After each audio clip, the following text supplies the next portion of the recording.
በስመ አብ ወወልድ ወመንፈስ ቅዱስ አሐዱ አምላክ አሜን። የልዑል እግዚአብሔር ቤተሰቦች የእናታችን የቅድስት ድንግል ማርያም የአስራት የበኩራት ልጆች እንኳን ለጻድቁ አባታችን ለአቡነ ተክለ ሃይማኖት ወርሃዊ መታሰቢያ ክብረ በዓል እንዲሁም በዚህች ዕለት ታስበው ለሚውሉ ቅዱሳን ክብረ በዓል በሰላም በጤና ደረሳችሁ። ዝክር ሚዲያችንን ሰብስክራይብ፣ ላይክ እንዲሁም ሼር በማድረግ በየዕለቱ የምንለቅላችሁን የቤተ ክርስቲያናችን ቅዱሳን ታሪክ፣ ገድላት፣ ድርሳናት የሚነበቡትን ምንባቦች በሙሉ ወደ እናንተ በየዕለቱ የምናቀርብ መሆኑን እናሳስባለን። ከጻድቁ ከአባታችን ከአቡነ ተክለ ሃይማኖት ረድኤታቸውን በረከታቸውን እንድናገኝ የልዑል እግዚአብሔር መልካም ፈቃድ ይሁንልን፣ አሜን። ከዚህ በመቀጠል የጻድቁ አባታችን የአቡነ ተክለ ሃይማኖት ገድላቸውን እንዲህ በማለት እናሰማለን።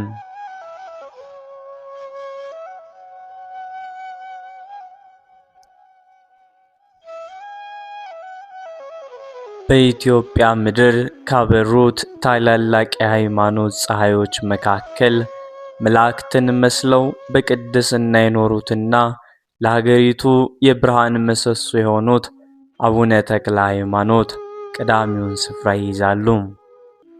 ታሪካቸውና ገድላቸው ከመወለዳቸው በፊት ጀምሮ በሰማያዊ ምስጢርና በታላላቅ ታምራት የተሞላ የትውልድን ልብ የሚማርክ ድንቅ መንፈሳዊ ጉዞ ነው።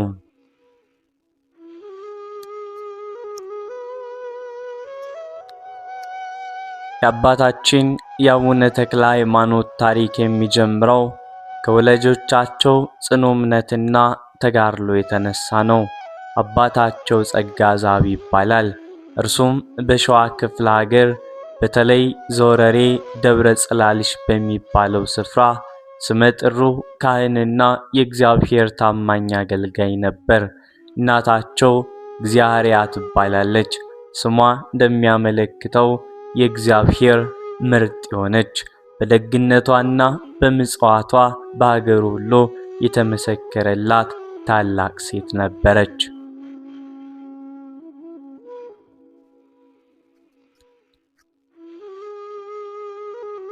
ይህ ቅዱስ ባለትዳር በአካባቢው ማህበረሰብ ዘንድ እጅግ የተከበረ ቢሆንም አንድ ትልቅ የልብ ሐዘን ነበረባቸው። ይህም ልጅ አልነበራቸውም። ሆኖም እንደነ አብርሃምና ሳራ እንደ ሐናና ሕልቃና ተስፋ ሳይቆርጡ ዘውትር ወደ እግዚአብሔር ይማጸኑ ነበር።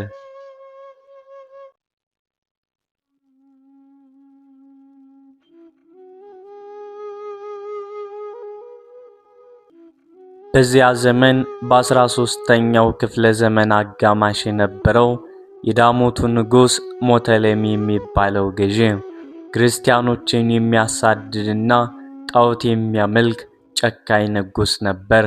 በአንድ ወቅት የጸጋ ዛብ መንደር በነበረች ዘወረሬ ላይ ጠላት ጦር ከፈተ። ክርስቲያኖችን እያደነ መግደልና መማረክ በጀመረ ጊዜ ጸጋ ዛብ ካሳዳጆቹ ለማምለጥ ወደ አንድ ትልቅ ባህር ውስጥ ዘለለም።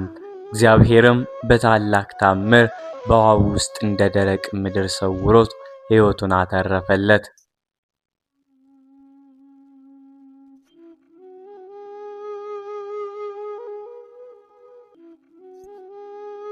ሆኖም ግን ባለቤቱ እግዚአርያ በንጉሡ ወታደሮች እጅ ወደቀች። ውብና ደማቅ ነበረችና ማርከው ለንጉሥ ለሞቶሎሚ ጥሏት ዘንድ በክብር ወሰዷት።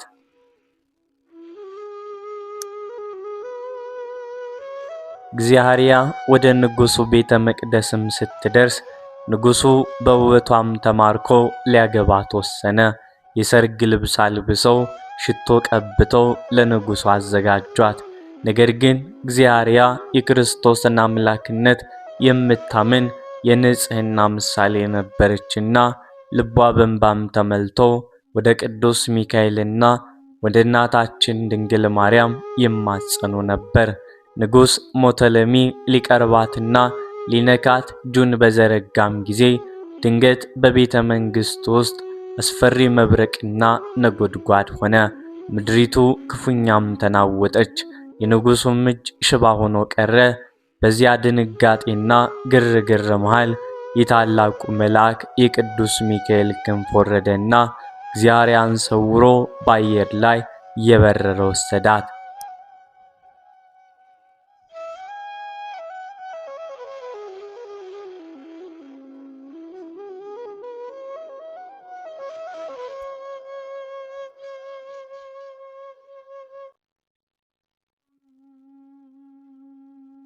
መልአኩ ያደረሳት ጸጋ ዘአብ በጸሎትና በእንባ ወደሚገኝበት የዘውረሬ ቅዱስ ሚካኤል ቤተክርስቲያን ነበር። ባልና ሚስቱ ባልተጠበቀ ሁኔታ በቤተክርስቲያኑ ቅጽር ግቢ ውስጥ ተገናኙ። እግዚአብሔርም መልአኩ እንዴት ከዳሞት እስረኝነት እንዳስመለጣት ለባሏ ስትነግረው ሁለቱም መሬት ላይ ወድቀው እግዚአብሔርን እያለቀሱ አመሰገኑ። በዚያን ዕለት ሌሊት ቅዱስ ሚካኤል በታላቅ ብርሃን ተገልጾ ለጸጋ ዘአብ እንዲህ አለው።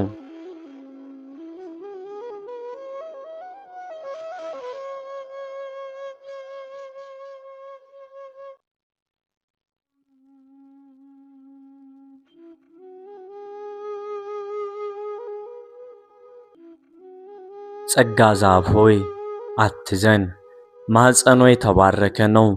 እግዚአብሔር ከእናንተ ታላቅ ልጁን ሊያስገኝ ወዷል።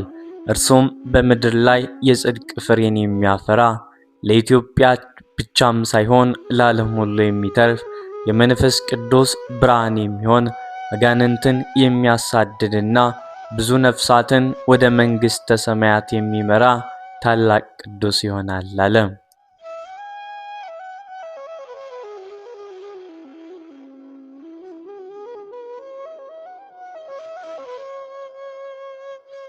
መልአኩ በነገራቸው መሰረት እግዚአብሔር አጸነሰች። እርግዝናዋም የተለየ ነበር።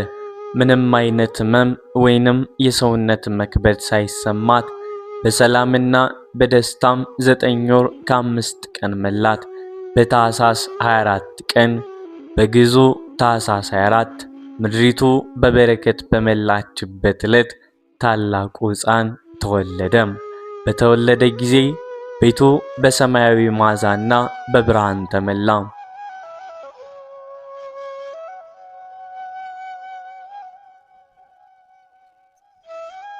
ነገር ግን ከሁሉ በላይ ሰዎቹን ያስደነገጠውና ያስደነቀው ታምር የተፈጸመው በተወለደ በሦስተኛው ቀን በታኅሳስ 26 እሁድ ዕለት ነበር። እናቱ እግዚአብሔር በክንዱ አቅፋው ሳለ ሕፃኑ ድንገት ከእናቱ እቅፍ ወርዶ በሁለት እግሮቹ ቀጥ ብሎም ቆመ። ፊቱንም ወደ ምስራቅ አዙሮ ሰማዩን እያየ በጠራና በተረጋጋ ቃልም 3 ጊዜ እንዲህ አለ። ስብሐት ለአብ፣ ስብሐት ለወልድ፣ ስብሐት ለመንፈስ ቅዱስ። አንዱ አብ ቅዱስ ነው፣ አንዱ ወልድ ቅዱስ ነው፣ አንዱ መንፈስ ቅዱስም ቅዱስ ነው። ይህንን ታምር ያዩ ወላጆቹና የአካባቢው ሰዎች በታላቅ ፍርሃትና መንቀጥቀጥ በመደነቅ ተሞሉ።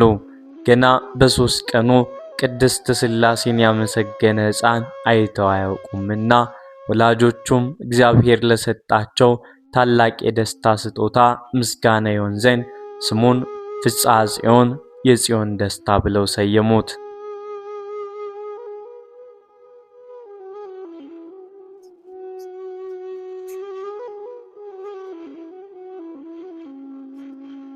ሕፃኑ ፍስሐ ጽዮን ያደገ የመጣው በልዩ ጥበቃ ነበር። በሕፃንነቱ ጨዋታንና ጩኸትን አይወድም ነበር። ይልቁንም እረጭ ባለ ስፍራ መቆምንና ወደ ሰማይ ማየትን ያዘወትር ነበር።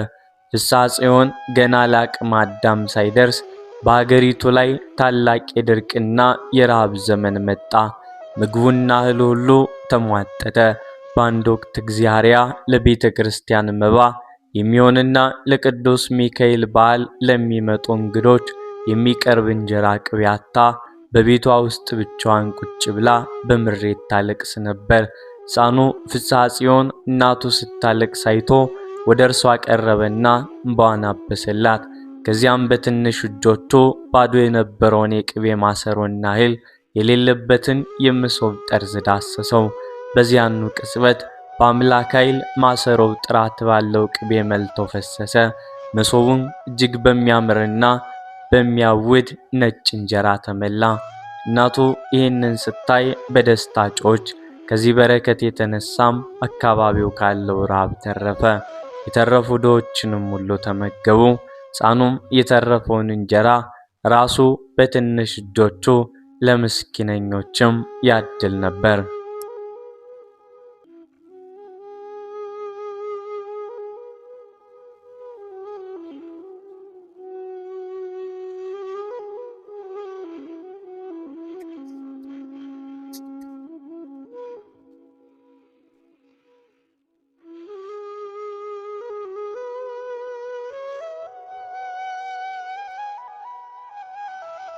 ፍስሐ ጽዮን ዕድሜው 7 ዓመት ሲመላ አባቱ ጸጋ ዘአብ የእግዚአብሔርን ሕግና ሥርዓት እንዲሁም የቤተ ክርስቲያንን ትምህርት ይማር ዘንድ ወደ መምህር ወሰደው።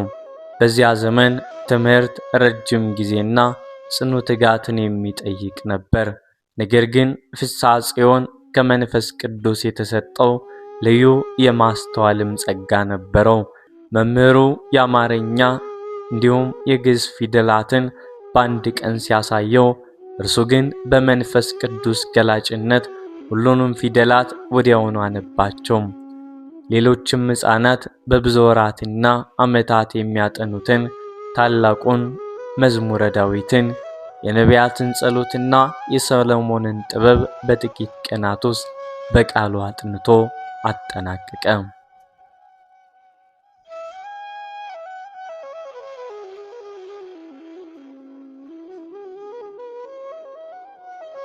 መምህሩም በሕፃኑ ብልህነትና ጥልቅ መንፈሳዊ ዕውቀት እጅግ ከመደነቁም የተነሳ ለአባቱ ለጸጋ ዘአብ እንዲህ አለው፣ ይህ ሕፃን ከሰው ሳይሆን ከእግዚአብሔር በቀር በቀጥታ የተማረ ነው። እኔ ልማረው ሳይሆን እርሱ እኔን ሊያስተምረኝ የሚችል የእግዚአብሔር የጥበብ ዕቃ ነው። በ7 ዓመቱ ፍስሐ ጽዮን የዓለማዊ ሰዎችን ጨዋታ ሙሉ በሙሉ ትቶ በጾም በጸሎትና በስግደት ራሱን ያስጨንቅ ነበር። ሌሊት ሌሊት ከአባቱ ጋር ወደ ቤተ ክርስቲያን እየሄደ በቅኔና በምስጋና ይተጋ ነበር። መላእክትም ዘወትር እየተገለጡ በምስጢር ያነጋግሩት ነበር። የፍስሐ ጽዮን ወይንም የአባታችን የአቡነ ተክለ ሃይማኖት የሕፃንነት ዘመን ታሪክ በዚህ መልኩ እንዲህ እያለ ቀጠለ።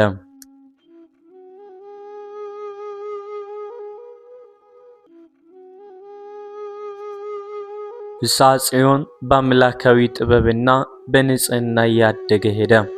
ዕድሜው 15 ዓመት ሲመላው አባቱ ካህኑ ጸጋ ዘአብ ወደ አባቱ ኤጲስቆጶስ ጳጳስ ዘንድ ወስዶ የዲቁና ማዕረግ እንዲቀበል አደረገው። በዚያ ዘመን ከግብጽ መጥተው በኢትዮጵያ የነበሩት ጳጳስ አባ ቄርሎስ ይባሉ ነበር። ጳጳሱ ፍስሐ ጽዮንን ባዩት ጊዜ በመንፈስ ቅዱስ ተመልተው እጅግ አደነቁት። በፊቱ ላይ የሚያበራውን ሰማያዊ ጸጋ ተመልክተው ይህ ሕፃን በኢትዮጵያ ትልቅ የሃይማኖት መሠረት እንደሚሆን ትንቢት ተናገሩ። በታላቅ ክብርም ሥርዓተ ዲቁናን የቤተ ክርስቲያን አገልጋይነትን ሾሙት። ፍስሐ ጽዮንም ዲቁናን ከተቀበለ በኋላ የአባቱን ታላቅ ቤተ መቅደስ እያገለገለ ሌሊትና ቀን በጾም በጸሎት እየተጋ በንጽህና መኖርን አዘወተረ።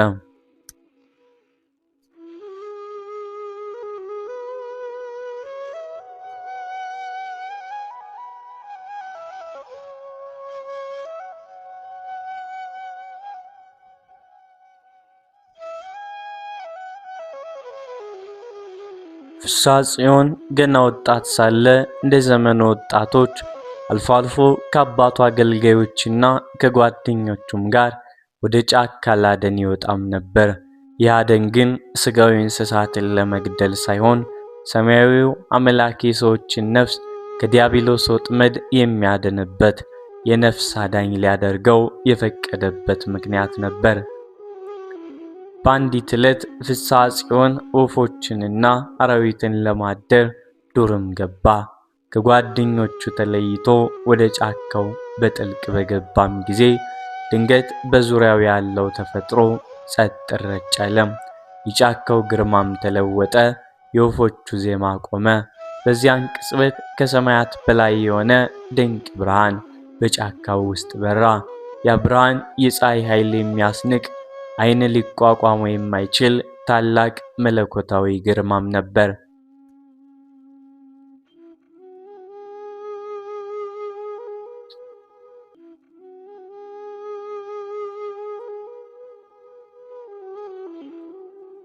ፍስሐ ጽዮን ደንግጦና ተሸብሮ መሬት ላይ በግንባሩ ወደቀ።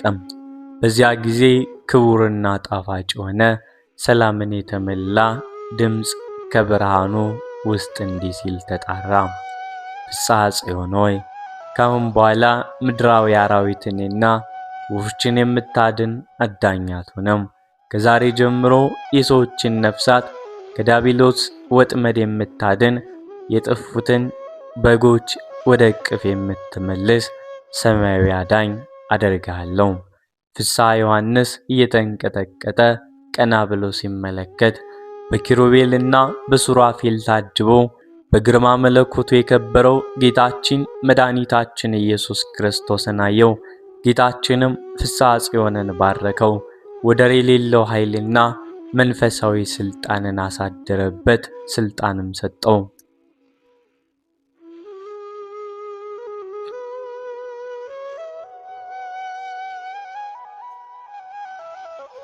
ጌታችን ኢየሱስ ክርስቶስ ፍስሐ ጽዮንን ካጸናውና ካዘጋጀው በኋላ ለዘላለም የማይጠፋውንና በዓለም ዙሪያ የሚከበረውን አዲሱን ስሙን እንዲህ ሲል ሰየመው። ከእንግዲህ ወዲህ ስምህ ፍስሐ ጽዮን አይባልም፣ ስምህ ተክለ ሃይማኖት ይባላል። አንተ በኢትዮጵያና በዓለም ሁሉ ላይ የምተክልህ የእውነተኛ ሃይማኖት በረከት የጽድቅም ተክል ነህና። ተክለ ሃይማኖት ማለት በግዕዝ ቋንቋ የሃይማኖት ተክል ማለት ነው። ጌታችን አክሎም እንዲህ አለው፣ በስሜ የሚማጸኑትን ገድልን የሚሰሙትን በዓልን የሚያከብሩትንና ለድሆች በስምህ ምጽዋትን የሚሰጡትን ሁሉ እምርልሃለሁ።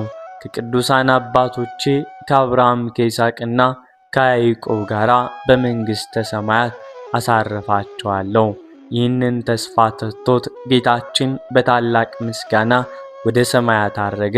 ቅዱስ ተክለ ሃይማኖት ከመሬት ተነሳ። ነገር ግን ቀድሞ የነበረው ወጣት አልነበረም። ልቡ በመለኮታዊ ፍቅር ነዷል።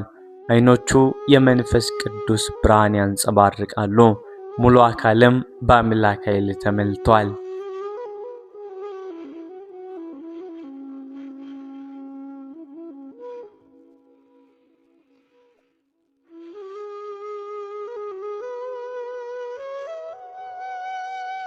ወደ ቤቱ በተመለሰም ጊዜ ቅዱስ ተክለ ሃይማኖት ዓላማው ሕይወት፣ ምድራዊ ክብርና ሀብት ምንም እንደማይጠቅመው ሙሉ በሙሉ ተረዳ። ወላጆቹ ያዘጋጁለትን ምድራዊ ሰርግና ትዳር ትቶ ድንግልናውን ጠብቆ ለአምላኩ ብቻ ሊኖር ወሰነ። የአባቱና የእናቱ ንብረት እንዲሁም የእርሱ የነበረውን ጥሪት ሁሉ ሰበሰበ፣ አንድም ሳያስቀር። ወርቁንና ብሩን ለድሆችና ለምስኪነኞች አከፋፈለ። ልብሶቹን ለታረዙትና መጠለያም ላጡት ሰጠ። ከብቶቹንና በጎቹን አርደው ለተራቡ ሰዎች እንዲመገቡም አደረገ። ቤቱንም ሙሉ በሙሉ ለምጽዋትና ለእንግዳ ማረፊያም ከፈተው።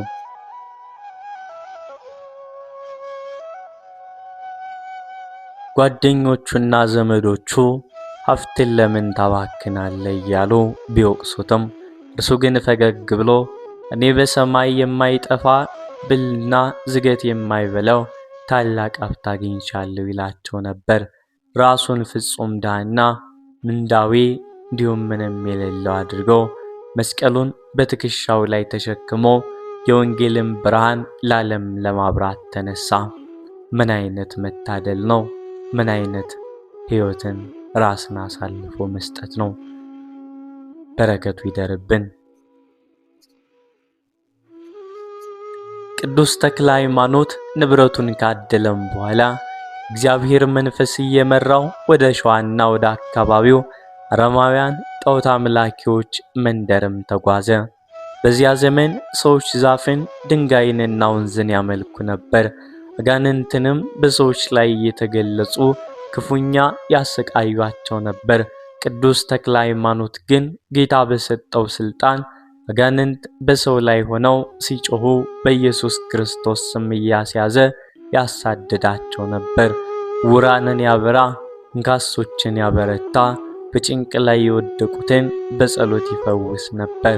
ሰዎችም የሚያመልኩት ታላላቅ የጣዖት ዛፎች በሰንሰለት አስሮ በመጸለይ ስልጣን አጋንንትን እየሻረ ሕዝቡን ወደ ክርስትና መለሰ። ጣዖታቶቹንም አዋረዳቸው። እግዚአብሔርንም ከፍ ከፍ አድርጎ አነገሰ።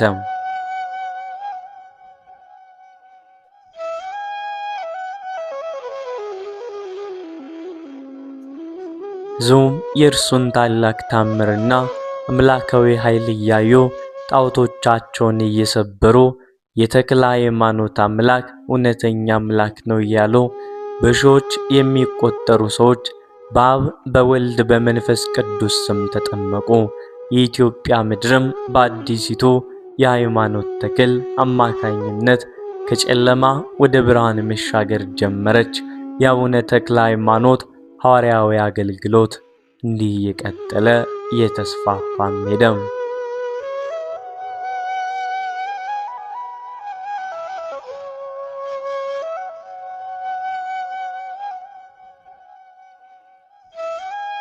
ቅዱስ ተክለ ሃይማኖት በጌታችን ትእዛዝ ወንጌልን ለማስፋፋት የጣዖታትን አምልኮ ለማጥፋት ካደረጉት ሰፊ ሐዋርያዊ ጉዞች መካከል ወደ ዳሞት ያደረጉት ጉዞ እጅግ አስደናቂና በታላላቅ ታምራት የተሞላው የታሪካቸው ምዕራፍ ነው። ዳሞት እናቱ እግዚአርያ ተማርካ የተወሰደችበት፣ ክርስቲያኖች የሚሰቃዩበትና ንጉሥ ሞተለሚ በጭካኔ የሚገዛበት የጨለማ ምድር ነበረ። መንፈስ ቅዱስ ተክለ ሃይማኖትን መርቶ ወደዚህ ምድር ያመጣቸው የንጉሡን ልብ ለመለወጥና ሕዝቡን ከሰይጣን ቀንበር ነፃ ለማውጣትም ነበር።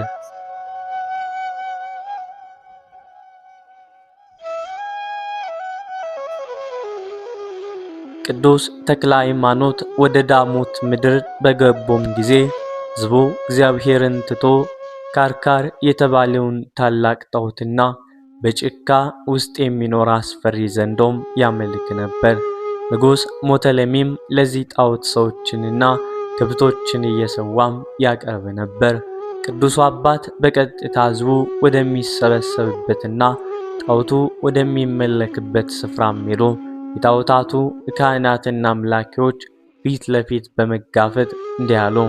የምትሰግዱለትና የምታመልኩት ይህ የእንጨትና የድንጋይ ምስል ጆሮ አለው አይሰማም፣ ዓይን አለው አያይም፣ ሰውን ከሞት ሊያድን አይችልም። እውነተኛውና ሰማይን ምድርን የፈጠረው አምላክ ግን የድንግል ማርያም ልጅ ኢየሱስ ክርስቶስ ነው። በዚያን ጊዜ የጣዖታቱ ካህናት ተቆጥተው ወደ ንጉሡም ሄደው ከሰሷቸው።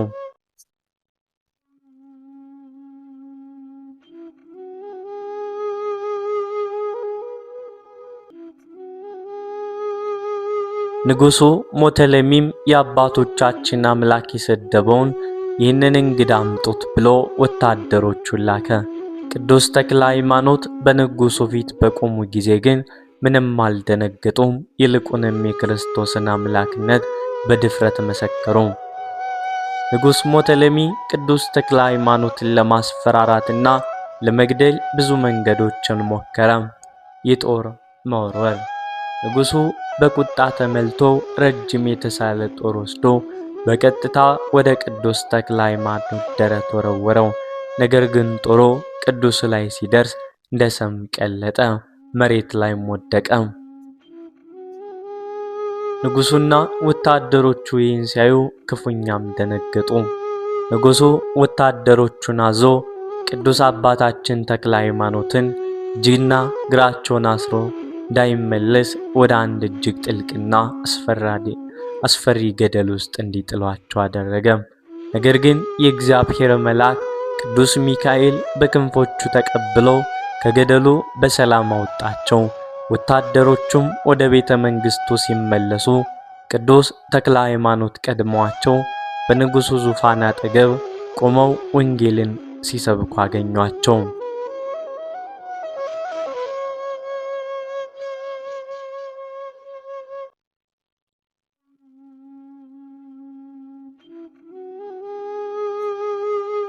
ሕዝቡ የሚፈራውና ዘውትር ሰውን እየገደለ የሚበላው አንድ ታላቅና አስፈሪ ዘንዶ በጫካው ውስጥ ነበር። ሕዝቡ ንጉሡን ጨምሮ ለዚህ አውሬ ይገብሩ ነበር። ቅዱስ ተክለ ሃይማኖት እግዚአብሔርን ስሙን በመጥራት የመስቀል ምልክት በትከሻቸው ይዘው ወደ ዘንዶው መኖሪያ ሄዱ። ዘንዶው ሊውጣቸው አፉን ከፍቶ በኃይል ሲተነፍስ ቅዱስ ተክለ ሃይማኖት በእጃቸው ያለው መስቀል አሳዩት። በዚያኑ ቅጽበት የዘንዶ ኃይል ተሰበረ፣ አካሉም ለሁለት ተሰንጥቆ ሞተ። ይህንን ታላቅ ድል ያየው የዳሞት ሕዝብና ንጉሥ ሞተለሚ መቆጣጠር ባልቻሉት መደነቅና ፍርሃትም ተመሉ። ንጉሥ ሞተለሚ ከዙፋኑ ወርዶ በቅዱስ ተክለ ሃይማኖት እግር ስር ወደቀ። እንባውን እያፈሰሰ እንዲህ አለ። የተክለ ሃይማኖት አምላክ ሆይ ማረኝ። እውነተኛ አምላክ አንተ የምታመልከው የናዝሬቱ ኢየሱስ ክርስቶስ መሆኑን አሁን አወቅሁ። እባክህ እኔንና ሕዝቤን አድን እያሉ ጮኹ።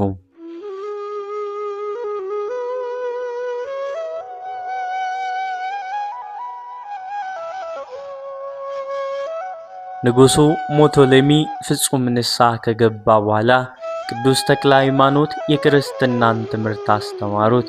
ንጉሡና መላው የዳሞት ሕዝብ እንዲሁም የጣዖታቱ ካህናቱም በውሃ ማጠራቀሚያ ውስጥ በአብ በወልድ በመንፈስ ቅዱስ ስም አጠመቋቸው።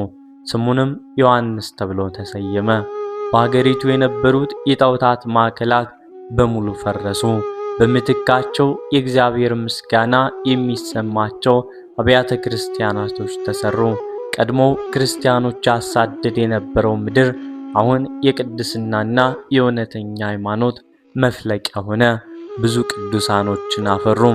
ቅዱስ አባታችን ተክለ ሃይማኖት በዳሞት ምድር ላይ እውነተኛው የሃይማኖት ተክል ከተከሉና ሕዝቡን በሃይማኖት ካጸኑም በኋላ ወደ ቀጣይ መንፈሳዊ ተጋድሏቸው ለመጓዝም ተነሱ።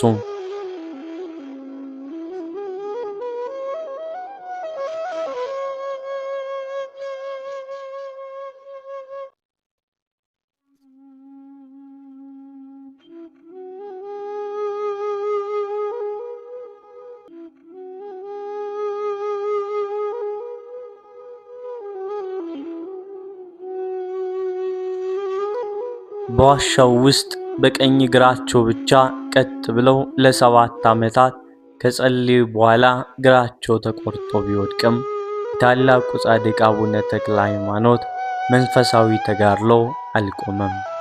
ይልቁንም ወደ ፍጹም ሰማያዊ ክብርና ወደ ምድራዊ ሕይወታቸው ማጠቃለያ ተጓዙ እንጂ። የቀኝ እግራቸው ተቆርጦ ከወደቀች በኋላ አቡነ ተክለ ሃይማኖት ወደ መሬት አልወደቁም ወይንም አልተቀመጡም። እግዚአብሔር በደብረ ዳሞ ገደል ላይ የሰጣቸው 6ቱ የብርሃን ክንፎች ግራና ቀኝ ደግፈው በአየር ላይ አቆሟቸው። በዚህ ሁኔታ በአየር ላይ በክንፎቻቸው ተደግፈው ለ1 ዓመት ሙሉ ያክል ጸሎታቸውን ቀጠሉ። በአጠቃላይ በዋሻው ውስጥ የነበራቸው ጽኑ ጸሎት 7 ዓመት፣ በእግር 1 ዓመት፣ በክንፍ በድምሩ 8 ዓመታት ሆነ።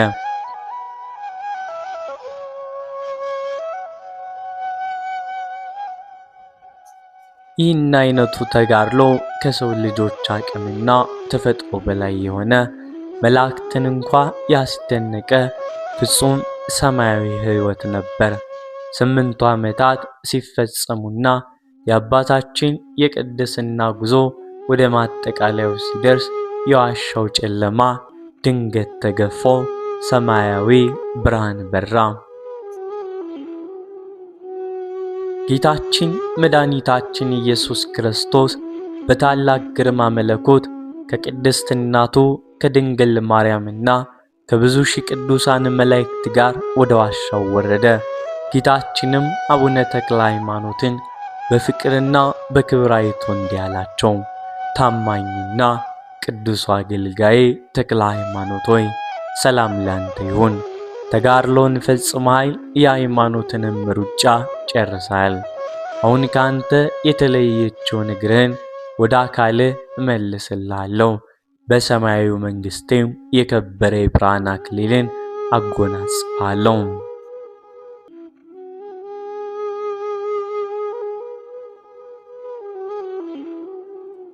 ለዓለም ሁሉ የተረፈው ታላቁ ቃል ኪዳን ጌታችን ኢየሱስ ክርስቶስ ለአቡነ ተክለ ሃይማኖት ስማቸው ለዘላለም ተጠርቶ እንዲኖር የሰው ልጅ ሁሉ በእነርሱ ጸሎት እንዲማረክ ታላቅና የማይሻር ቃል ኪዳን ያለው ምስጢር ተገብቶላቸዋል።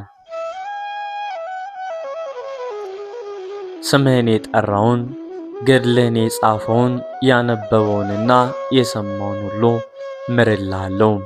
በስምህ ለተራበ እንጀራ የሰጠውን ለታረዘ ልብስ የሸፈነውን ወይንም በበዓል ቀን ለምስኪኖች ቀዝቃዛ ውሃ ያጠጣውን ሁሉ በመንግሥተ ሰማያት በክብር እቀበለዋለሁ። ሥጋ በሚያርፍበት ስፍራ በደብረ ሊባኖስ የሚቀበሩትን በእምነት መጥተው ጸበልን የሚጠጡትንና የሚጠመቁትን ከማንኛውም ደዌና በሽታ ፈውሳቸዋለሁ፣ ነፍሳቸውንም ከሲኦል እሳት አድናታለሁ አለው።